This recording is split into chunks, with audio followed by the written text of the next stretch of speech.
Penangkapan mendadak di balik tembok lapas. Penjaga lapas yang selama ini dikenal tenang dan loyal, tiba-tiba dijemput diam-diam oleh aparat penegak hukum.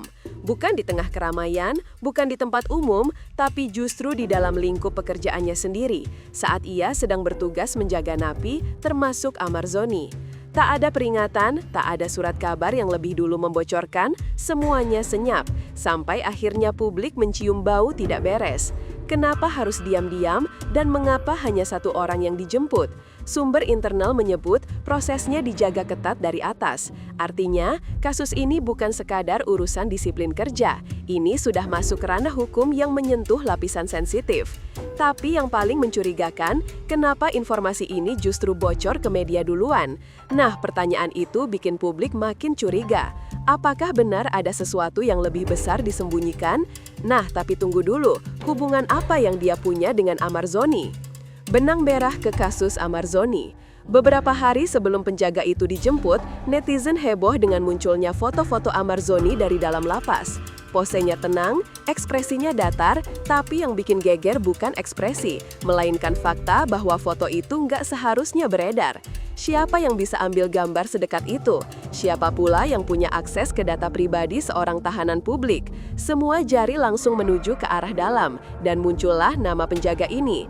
Tak butuh waktu lama, dugaan mulai menguat. Bocornya informasi, beredarnya visual sensitif, dan meledaknya komentar di medsos bikin pihak keamanan harus bertindak cepat. Tapi publik tetap merasa aneh. Kok bisa hanya satu orang yang disalahkan? Apakah dia bergerak sendiri atau ada yang mengarahkan dari balik layar? Ternyata kasus pola lama, nama baru. Kalau kamu pikir ini skandal satu kali, pikir lagi. Dalam beberapa tahun terakhir, ada pola berulang yang nggak bisa diabaikan. Beberapa selebriti yang sempat tersandung hukum juga mengalami hal serupa. Data bocor, reputasi hancur, lalu entah bagaimana kasusnya ditutup begitu saja. Muncul teori, ada yang memanfaatkan posisi dalam untuk sabotase.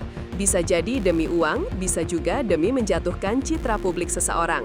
Dalam kasus Amar Zoni, penjaga ini diduga jadi pion. Tapi siapa dalangnya? Apakah motifnya hanya uang, atau ada yang sengaja menargetkan Amar untuk agenda tertentu? Fakta bahwa kejadian serupa pernah terjadi dan pelakunya lenyap begitu saja bikin netizen makin waspada. Mereka sadar ada sistem yang dipermainkan. Dan dari sini muncul dugaan yang lebih serius. Ada uang mengalir? Di tengah penyelidikan, rumor soal bayaran mulai naik ke permukaan. Sumber tak resmi dari lingkungan lapas menyebut penjaga yang ditangkap sempat menerima sejumlah transfer dari rekening pribadi yang tidak dikenal. Jumlahnya tidak kecil dan waktunya berdekatan dengan momen bocornya data Amar Zoni. Sontak publik bertanya, siapa yang kasih uang? Apa maksudnya? Apakah ini murni kerjasama bisnis gelap atau ada aktor besar di balik tirai?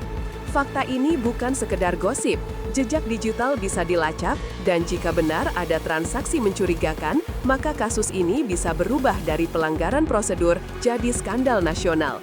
Tapi sampai detik ini, tak ada klarifikasi resmi, semua diam, dan justru itu yang bikin semua jadi makin mencurigakan. Dan apalagi saat nama besar mulai ikut terseret. Sosok berpengaruh terlibat. Kabar makin panas saat muncul dugaan bahwa sosok yang membayar penjaga lapas bukan orang sembarangan. Dalam laporan investigasi tak resmi, disebutkan bahwa ada pihak dari industri hiburan dan politik yang punya relasi dengan tersangka. Mereka bukan artis biasa, ini level elit yang punya koneksi ke institusi. Meski belum ada bukti resmi, netizen mulai merangkai benang merah. Si A punya masalah lama dengan Amar, si B pernah terlihat dekat dengan pengacara tersangka. Kombinasi asumsi dan fakta yang setengah matang inilah yang bikin medsos meledak. Tapi yang aneh, semua pihak yang dituduh memilih diam. Nggak ada bantahan, nggak ada klarifikasi. Dan seperti yang kita tahu, dalam dunia publik, diam itu mencurigakan. Tapi reaksi dari luar penjara justru bikin ngeri. Media sosial meledak. Begitu berita penjemputan ini bocor, tagar hashtag Amar Zoni langsung menduduki trending topik. Tapi bukan karena fans, melainkan karena debat liar yang muncul. Ada yang bilang Amar dikorbankan, ada pula yang curiga, ini rekayasa elit untuk alihkan isu lain. Teori konspirasi bermunculan, lengkap dengan bukti editan, tangkapan layar, dan spekulasi tak berdasar. Tapi, satu hal yang pasti, publik sudah terlanjur curiga. Mereka tahu ini bukan skandal biasa, apalagi kalau semua dilakukan dalam senyap. Ketika diam lebih nyaring dari klarifikasi, itulah saat di mana opini publik mulai jadi senjata paling mematikan. Dan situasinya makin rumit saat keluarga ikut jadi korban. Keluarga penjaga kena getahnya. Sebuah sumber menyebut bahwa keluarga penjaga lapas yang ditangkap mendapat tekanan dari pihak tak dikenal. Ada yang mengaku dikuntit, ada yang terima telepon misterius. Bahkan tetangga mereka pun mulai resah. Apakah ini bentuk intimidasi atau sekedar paranoia karena tekanan media? Yang jelas, suasana makin panas. Netizen pun terbelah. Sebagian menyalahkan si penjaga, sebagian lagi merasa dia hanya pion dari permainan besar. Tapi satu yang disepakati bersama, ada sistem yang sedang kacau. Dan kalau keluarga sipil bisa diteror seperti ini, berarti ada yang sedang panik di balik layar. Tapi jangan lupakan, mungkin si penjaga punya motif sendiri. Balas dendam atau idealistik. Beberapa mantan rekan kerja menyebut si penjaga sempat mengeluh tentang sistem kerja yang tidak adil. Ada ketidakpuasan, ada tekanan mental, dan ada perlakuan tak setara di balik dinding lapas. Bisa jadi, membocorkan data bukan hanya karena uang, tapi juga sebagai bentuk perlawanan. Sebuah teriakan diam untuk membongkar bobroknya sistem dari dalam. Tapi tetap saja, metode itu salah. Yang jadi korban justru nama orang lain. Kalau benar ini balas dendam pribadi, maka kita sedang melihat efek domino dari sistem yang sakit. Dan ini lebih berbahaya dari sekedar berita artis. Akhirnya, semua mengarah ke satu pertanyaan besar. Siapa dalang sebenarnya? Setelah semua spekulasi, pertanyaan itu masih menggantung. Siapa yang sesungguhnya menarik tali dari balik layar? Apakah penjaga lapas ini bertindak sendiri, atau dia hanya satu dari sekian banyak pion dalam permainan besar? Tanpa transparansi, publik hanya bisa menebak, tapi terlalu banyak keanehan yang tak bisa diabaikan. Mengapa tiba-tiba dijemput? Mengapa tanpa pernyataan resmi? Mengapa pihak-pihak yang dituduh justru diam?